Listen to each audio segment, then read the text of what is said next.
함께 보실 하나님의 말씀은 사도행전 9장 36절에서 43절까지입니다. 요빠에 다비다라 하는 여 제자가 있으니 그 이름을 번역하면 도르가라. 선행과 구제하는 일이 심히 많더니 그때에 병들어 죽음에 시체를 씻어 다락에 누이니라. 룻다가 요빠에서 가까운지라. 제자들이 베드로가 거기 있음을 듣고 두 사람을 보내어 지체 말고 와달라고 간청하여 베드로가 일어나 그들과 함께 가서 이르매 그들이 데리고 다락방에 올라가니 모든 과부가 베드로 곁에 서서 울며 도르가가 그들과 함께 있을 때에 지은 속옷과 겉옷을 다 내보이거늘 베드로가 사람을 다 내보내고 무릎을 꿇고 기도하고 돌이켜 시체를 향하여 이르되 다비다야 일어나라 하니 그가 눈을 떠 베드로를 보고 일어나 앉는지라. 베드로가 손을 내밀어 일으키고 성도들과 과부들을 불러들여 그가 살아난 것을 보이니 온 요빠 사람이 알고 많은 사람이 주를 믿더라. 베드로가 요빠에 여러 날 있어 시몬이라 하는 무두장이의 집에서 머무니라. 아멘. 순교자 손영원 목사님은 자신의 두 아들을 죽인 원수를 양아들로 삼고 그리스도의 사랑을 실천한 그런 분이었습니다. 그 목사님 역시 우리와 같은 사람이기 때문에 자기 아들을 해친 원수에 대한 미움이 왜 없었겠습니까? 손영원 목사님이 자신의 일기에 이런 글을 남겼습니다. 원수를 내 아들로 삼고 아침에 밥상을 봤는데 입에 넣는 밥이 마치 모래알과 같이 날카로웠다. 이런 미움, 슬픔, 그리고 여러 가지 감정들을 삼키면서까지 주님의 사랑을 붙들고 그 주님의 사랑을 따르려고 노력을 했던 분이 손양원 목사님입니다. 이 손양원 목사님의 실천적인 사랑이 예수님을 모르는 불신자들에게도 큰 감동을 주었고 그것이 한국교회의 정신적인 밑거름이 되었습니다. 손양원 목사님뿐만이 아니라 한국교회의 역사에 보시면 하나님의 말씀에 순종하고 순교의 정신으로 교회를 섬기고 복음을 위해서라면 자신의 목숨까지 기꺼이 내놓았던 그런 분들이 많이 있음을 우리는 알고 있습니다. 성도님들, 세상을 향해서 교회가 내놓을 수 있는 가치가 무엇이겠습니까? 교회가 세상을 향해서 내놓을 수 있는 호소력 있는 가치가 도대체 무엇이겠습니까?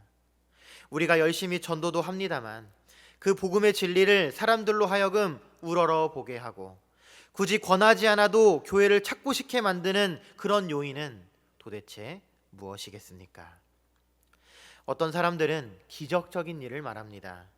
기도해서 병든 사람이 치유받기도 하고 초자연적인 경험을 가져오는 놀랄만한 사건에서부터 교회의 가치를 찾으려고 한다는 그런 말을 합니다. 또 어떤 이들은 건전하지 못한 은사운동을 통해서 사람의 주목을 끌려고 하는 부류도 있습니다. 그러나 중요한 것은 신자들의 삶에서 성령의 감동에 따른 경건의 능력이 나타나지 않는다라고 한다면 그것은 어떤 의미에서도 교회의 부흥이라고 할 수도 없고 이 사회에 좋은 영향을 준다고도 말할 수 없는 겁니다. 성도님들, 경건이라고 하는 말은 외적으로 나타나는 신앙입니다. 우리의 말과 행동으로 드러나는 신앙을 경건이라고 하는 겁니다. 그런데 이런 경건이 삶에서 나타나지 않는 그런 신앙, 진정한 삶의 변화를 통한 아름다운 열매가 없다면 그 어떠한 전도도 어떠한 운동도 사실은 이 세상에서 빛을 나타내기는 역부족이라고 할 수 있는 겁니다. 오늘날 교회는 좋은 장비를 갖추고 현대의 미디어를 통해 복음을 전파합니다. 재능 있는 지도자들이 사람들을 교회 안으로 끌어모으고도 있습니다. 그러나 그 모든 것이 성도들의 삶에 주님의 말씀을 따르고자 하는 그 제자도가 없다라고 한다면 모든 것은 다 공허할 뿐이고 무의미하다고 할 수 있는 겁니다. 말하자면 반딧불과 같아서 반짝거리기는 합니다만 너무 그 불빛이 작은 까닭에 세상에 빛은 줄 수 없는 겁니다.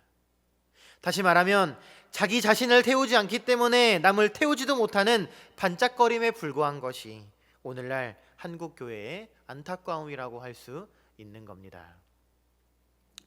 그리스도인이라면 누구나 한 번쯤은 생각하고 결단하고 따라야만 하는 길이 있습니다.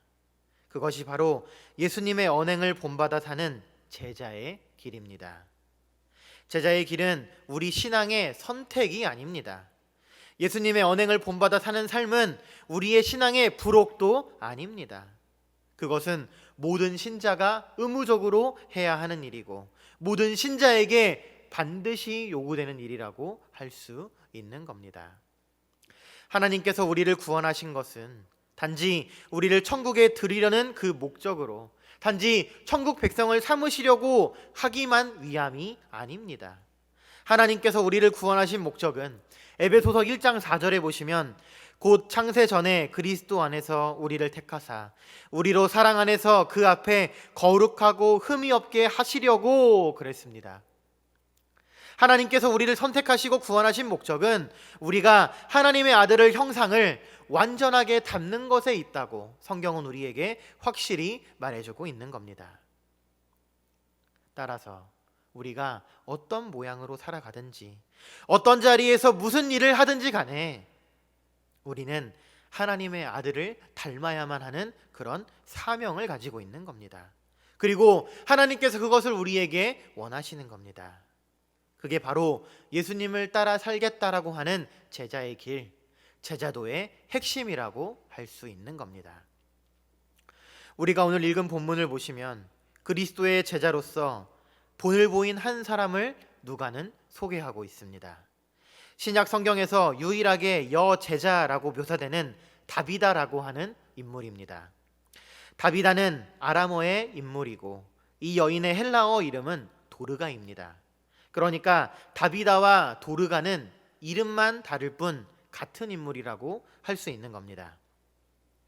누가는 이 다비다를 소개하면서 오늘 본문에 보시면 딱 한 단어를 사용하고 있습니다. 그 단어가 무엇인고 하니 제자라고 하는 단어입니다. 제자라고 하는 이 말은 다비다라는 여인의 삶을 한 단어로 요약한 말입니다. 말하자면 예수님의 인격과 성품과 마음을 전해받은 그런 사람. 그래서 그가 살아가는 모습, 언행과 인격이 그리스도를 닮았기에 누가는 이 여인을 소개하면서 구차하게 다른 어떤 말도 붙이지 않고 딱 한 단어, 제자라는 말로 이 여인의 모든 삶을 표현했습니다. 더욱이 중요한 것은 예수님을 닮은 그녀의 모습이 교회 안에서만이 아니라 교회 밖에서도 실천되었고 많은 사람들로부터 그런 사실을 인정받았다라는 사실을 오늘 본문은 강조하고 있습니다. 오늘 본문에 보시면 다비다라고 하는 여제자라는 표현이 나오는데 이 표현은 이미 이 요빠라고 하는 이 도시에서 그 지역 사람들로부터 상당한 지명도를 확보하고 있다라는 사실을 말해주고 있는 겁니다. 그러니까 요빠라는 지역에서 다비다라고 하는 이 이름을 말한다면 불신자든 신자든 알만한 이름이 되었다라는 사실을 오늘 본문은 우리에게 알려주고 있는 겁니다. 이런 점은 그녀가 죽은 뒤에 그녀의 죽음을 애도하기 위해서 많은 사람이 장례식장에 찾아들었다라는 사실에서도 입증이 됩니다. 특별히 생활에 어려운 사람들의 사이에서는 이 다비다라고 하는 이름은 널리 알려진 이름이었습니다. 오늘 본문 32절에 보시면 루따에 사는 성도들이라는 말이 나오고 36절에 보시면 요빠의 다비다라는 여제자라는 그런 표현이 있습니다. 무슨 말이냐면 이방인 동네에 벌써 믿는 신자들이 공동체를 이루고 있다라는 사실을 지금 성경은 우리에게 알려주고 있는 겁니다. 이때는 이방인의 사도라고 불리는 사도 바울이 아직 선교 활동을 시작하기 전이었습니다. 이때만 하더라도 예루살렘에 있는 유대인의 교회, 소위 말하면 예루살렘 교회가 신약 시대의 전부라고 말할 수 있는 그 시기에 이미 이방인 사회 안에 이방인들로 구성된 교회가 시작되고 있었음을 지금 성경은 우리에게 알려주고 있는 겁니다. 그렇다면 이들은 과연 누구에게 복음을 전파받았겠습니까? 그 기원을 거슬러 올라가면 집사 빌립이 있습니다.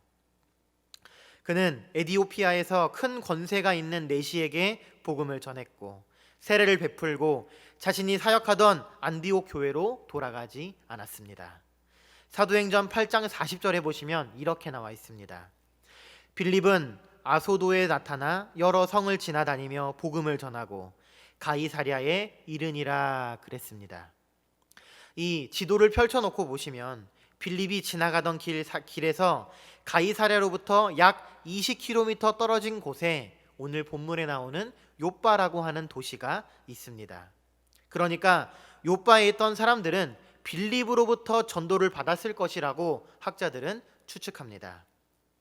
본문의 다비다 역시 집사 빌립을 통해 예수님을 믿게 된 사람임에 틀림없습니다. 그런데 이 빌립은 단순하게 복음의 진리, 말하자면 예수님을 믿고 구원받아야 한다는 그런 가르침에 그치지 않고 그 진리에 따라 우리가 어떻게 살아야 하는지, 예수님을 믿고 구원받는 사람이 어떤 삶을 살아야 하는지에 대해서, 그것의 제자도에 대해서 사람들에게 분명하고 확실하게 가르쳤던 것에 틀림없습니다. 그렇게 가르친 결과, 그 결과가 다비다의 선행과 구제로 나타났다 하는 겁니다. 36절에 보시면 선행과 구제하는 일이 심히 많았다라고 그렇게 말하고 있습니다. 그녀의 삶은 단순하게 선행을 하는 삶이 아니라 구제와 선행으로 가득 찬 삶이었다고 지금 성경은 우리에게 말해주고 있는 겁니다. 많은 신자들이 선행과 구제를 당연하고 좋은 일이라고 생각을 합니다만 실제로 그렇게 행동하는 사람은 많지 않습니다. 아마도 빌립을 통해서 선행과 구제를 신앙의 책임이라고 가르침을 받은 사람은 많이 있었겠지만 실제로 다비다만큼이나 선행과 구제를 많이 했던 사람은 없었던 겁니다. 오늘 누가가 본문을 기록하면서 다비다가 했던 선행과 구제하는 일을 마치 희귀한 일처럼 묘사하고 있다는 사실에서도 이와 같은 사실이 암시되고 있습니다. 그녀는 헐벗고 굶주리는 사람들을 불쌍히 여기는 수준에서 그치지 않고 실제로 그들을 돕기 위해 당장 실천 가능한 일을 했던 인물이었습니다. 그녀의 삶에 나타나는 특징이 두 가지 정도인데, 첫 번째는 그녀는 할 수 있는 일을 미루지 않고 할 수 있는 일을 즉시로 했다라는 그 특징을 가지고 있습니다. 39절에 보시면 이렇게 나와 있습니다.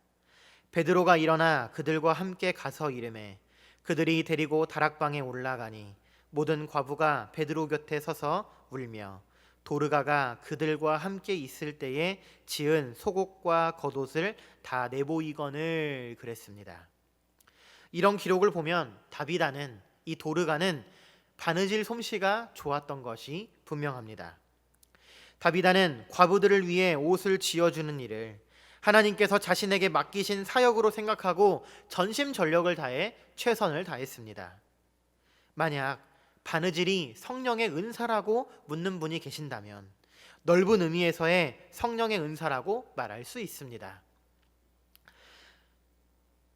성령의 은사를 설명하고 있는 여러 구절 중에 특별히 로마서 12장 6절에서 8절까지 보시면 구제하는 일과 긍휼을 베푸는 것도 성령의 은사라고 그랬습니다.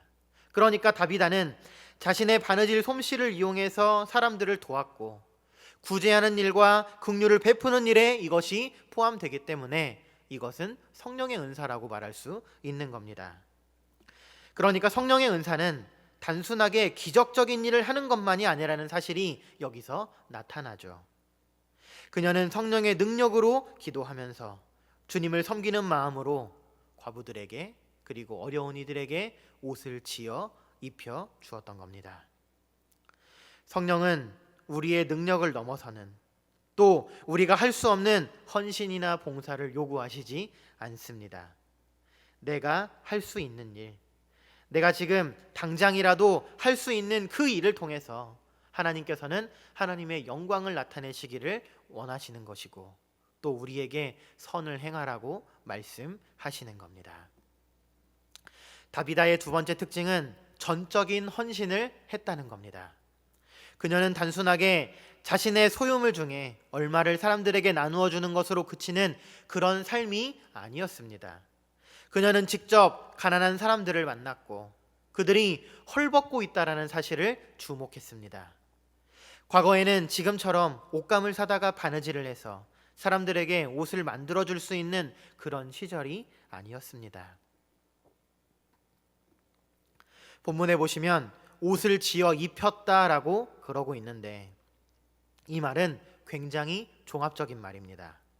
무슨 말이냐면 그녀가 직접 물레를 돌리고 천을 만들고 옷을 지어서 그들에게 입혀 주었다라고 하는 말입니다. 그러니까 천을 짜고 옷을 만들어서 사람들에게 나누어 주고 하는 그 일이 얼마나 고되고 힘들었겠습니까? 물레를 돌리고 천을 만들고 옷을 만들었다라고 하는 이 모든 과정 속에 그녀가 얼마나 수고스러운 일을 감당했는지 살펴볼 수 있는 겁니다. 지금처럼 기성품으로 옷을 사는 그런 시대가 아니었습니다. 2000년 전만 하더라도 옷 한 벌은 굉장히 중요한 그런 시기였거든요. 이 성경에 보시면 예수님께서 십자가에 돌아가신 때도 예수님을 십자가에 못 박았던 군병들이 예수님의 겉옷을 한 사람에게 몰아주기 위해 제비 뽑았다라는 말이 나옵니다. 우리가 이 말씀을 얼른 읽을 때는 예수님께서 입으셨던 옷이니까, 성자 예수님께서 입으셨던 옷이니까 그 옷이 소중하고 거룩하고, 그래서 군병들이 그것을 제비 뽑아 가지려고 했다라고 이해하기 쉬운데 그게 아닙니다. 로마의 군병들에게 예수님은 그저 죄인일 뿐이었습니다.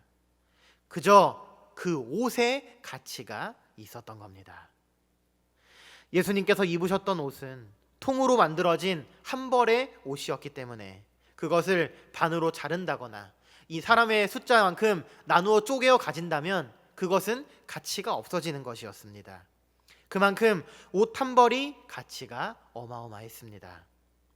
우리 같으면 사형수가 입었던 옷이기에 재수 없다고 여길 수 있지만 당시에 이 옷의 가치는 그런 생각을 넘어설 만큼 그 정도의 가치가 있었던 겁니다.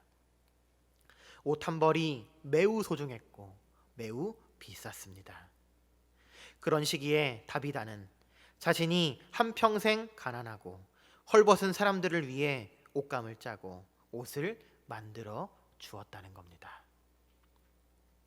우리는 다비다에 관해서 아는 것이 사실 별로 없습니다.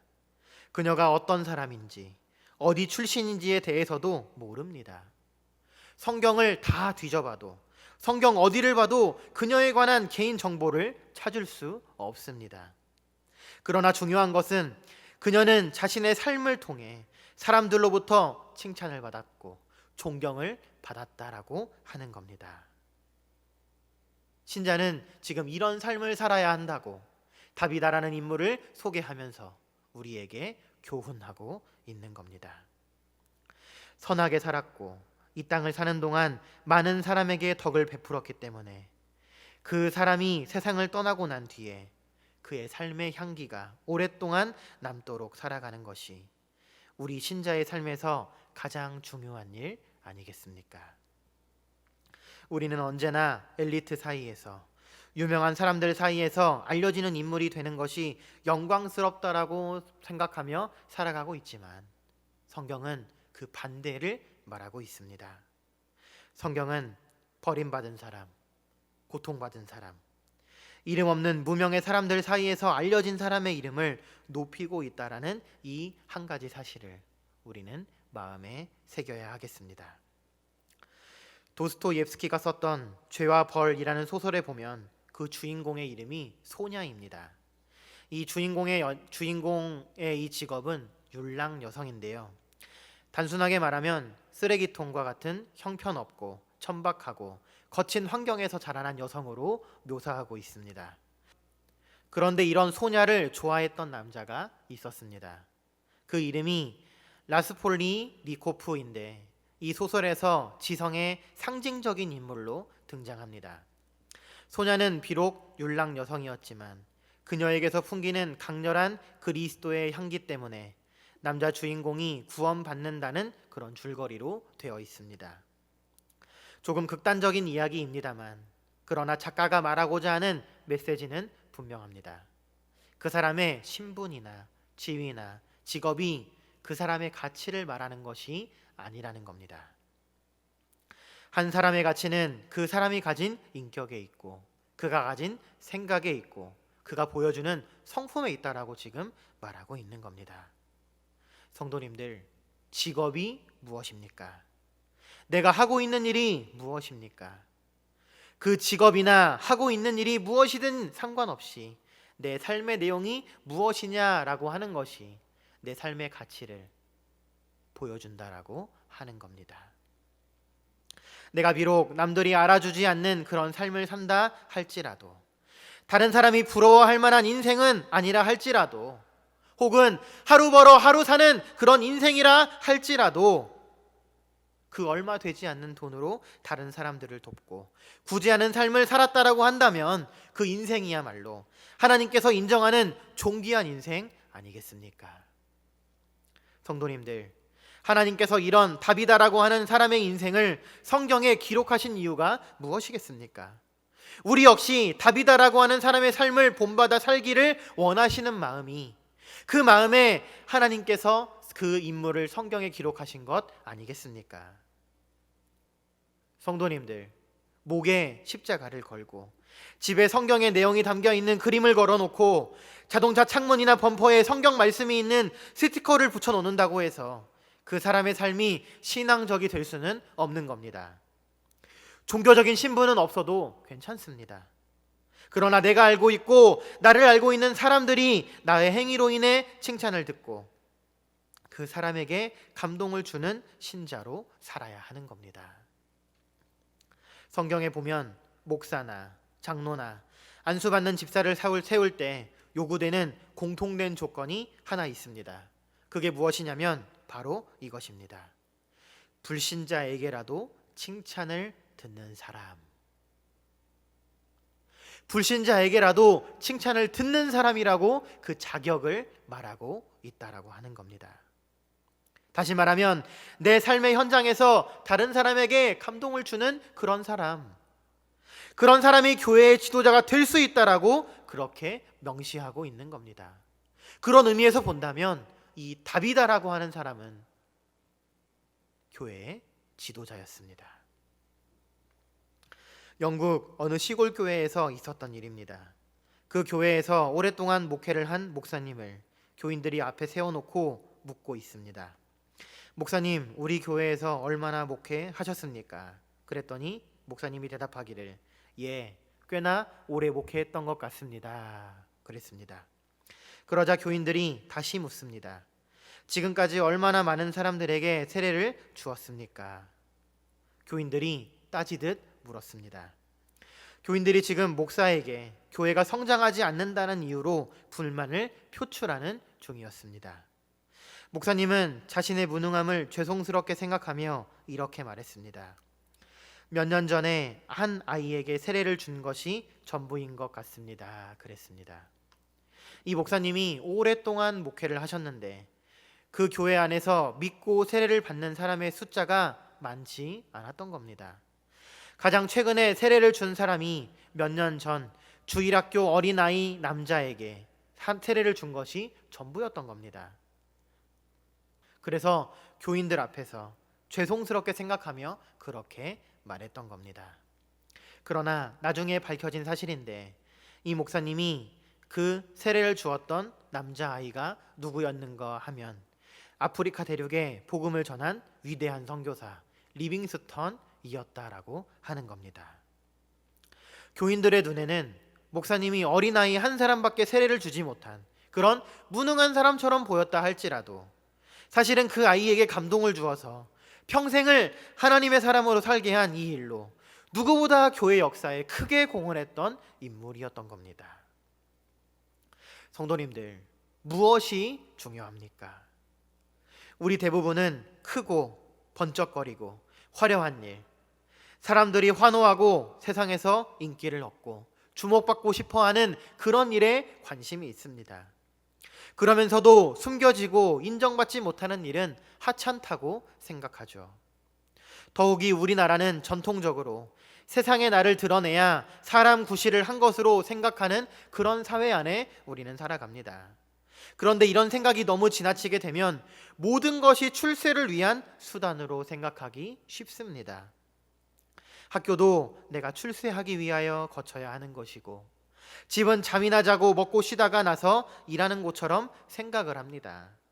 심지어 하나님을 믿는 것도 무슨 미신처럼 내가 잘 되기 위해서 믿는 것처럼 그렇게 생각을 할지도 모르겠습니다. 그러나 우리 신자들은 좌우에 있는 사람들에게 눈이 열려야 합니다. 특별히 이 사회에서 고통받고 버림받은 사람들에게 마음을 열고 관심을 가져야 하는 겁니다. 일의 성공보다는 사람을 얻는 일에 더 많은 관심을 두어야 합니다. 나의 자아 완성보다는 나를 통해서 다른 사람이 구원받는 일에 더 깊은 관심을 가져야 한다는 겁니다. 그렇게 그런 신자가 되기 위하여 몸부림 칠 줄 아는 그런 신자, 그런 사람, 그런 신자가 오늘 이 시대에서 찾는, 하나님께서 찾는 참된 신자의 모습이라고 할 수 있습니다. 교육학에서는 모방이 가장 중요하다고 가르칩니다. 말로 이것 하라 그러고 저것 하라고 해서는 교육이 제대로 안 된다는 겁니다. 반드시 보여지는 것이 있어야만 교육의 효과가 배가 되는 것입니다. 다비다의 경우 자신의 삶으로 사람들에게 감동을 주는 인생을 살았습니다. 바로 여기에 사도행전의 저자인 누가가 하고 싶었던 말이 있는 겁니다. 다비다가 죽었을 때 바로 그 자리에서 어떤 사건이 일어났느냐 하면 사람들이 다비다를 흠모하고 그를 기억하고 그녀의 장례식장에 모였다라고 말하고 있는 겁니다.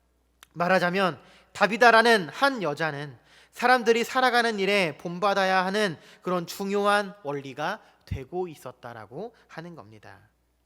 그녀의 말, 그녀의 행동, 그녀의 섬김, 그런 모든 것들이 그녀가 떠나가고 난 뒤 살아있는 모든 사람에게는 중요한 기억의 대상이 되었다라고 하는 겁니다. 오늘 본문에 보시면 다비다가 죽은 자 가운데서 다시 살아납니다. 그런데 그녀가 부활한 사건이 있고 난 뒤 어떤 일이 있었느냐면 욥바에 살고 있는 많은 사람들이 믿었다라고 그랬습니다. 그런데 신약 성경과 비교해 본다면 예수님께서 이 땅에 계실 때 얼마나 많은 사람에게 표적을 보여주시고 이적을 행하셨습니까? 오병이어의 기적이 있고 난 뒤에는 사람들이 떡을 먹고 집으로 다 돌아갔다고 그렇게 기록하고 있습니다. 그러면서 주님께서 제자들에게 이렇게 말씀하십니다. 너희들도 돌아가려느냐? 너희들도 돌아가려느냐? 그렇게 물으셨다 그 말입니다. 이런 점이 우리에게 가르치는 바가 무엇입니까? 기적이든 표적이든 그것 자체만으로 사람들을 믿음으로 이끌지는 못한다라고 하는 겁니다. 만약 기적과 표적이 사람들에게 믿음을 불러일으키는 요인이었다라고 한다면 예수님께서 이 땅에 계실 당시 예수님의 표적과 이적을 본 사람들은 모두 다 예수님을 믿고 예수님을 인정하고 구주로 시인하고 하는 그런 고백들이 있어야만 했습니다. 그런데 그 많은 사람들이 오병이어의 기적을 본 다음에 무엇을 했냐면 다 돌아갔다라고 기록하고 있는 겁니다. 죽은 자가 다시 살아난다 할지라도 복음을 믿지 못한다는 말입니다. 그런데 오늘 본문에 보시면 다비다가 다시 살아났을 때 많은 사람들이 믿었다라고 말합니다. 만약 다비다가 부활했다는 이 사실 때문에 그 사람들이 믿었다라고 본문을 이해하신다면 그거 잘못 이해하신 겁니다. 그들이 믿음을 가졌던 주된 이유는 다비다가 그런 삶을 살았던 인물이었기 때문이라고 성경은 지금 우리에게 말하고 있는 겁니다.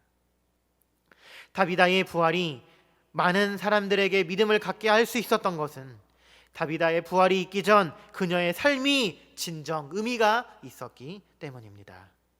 그래서 그녀의 부활이라는 기적적인 사건이 사람들에게 믿음을 주었던 중요한 계기가 되었다라고 성경은 우리에게 말씀해 주는 겁니다. 신자로서 이 땅을 살아가는 동안 우리들은 우리들의 이웃을 비롯하여 내가 만나고 알고 지내는 이웃에게 선한 영향을 주어서 주님을 닮아가도록 하는 일에 헌신을 해야 하는 겁니다. 성도님들, 이 일에 실패한다면 나 한 사람은 구원받을 수 있지만 하나님께로부터 상 받는 일은 없다는 사실을 우리는 명심해야 합니다. 그리스도인은 자신을 위해 사람을 얻고자 하는 것이 아닙니다. 그리스도께서 우리에게 부탁하신 것처럼 그들로 하여금 영생의 빛을 보도록 하기 위함이라는 이 한 가지 사실을 늘 기억하면서 우리가 나의 삶을 어떻게 살아야 할지, 사람들에게 나의 삶이 어떠한 모습으로 비춰질지, 나의 삶을 통해 과연 사람들이 감동을 받을지, 나의 삶을 통해 하나님께서 영광을 받으실지, 그것을 늘 고민하며 늘 그것을 생각하며 그것으로 인해 잠을 이루지 못하는 모든 성도님들이 되시기를 간절히 바랍니다.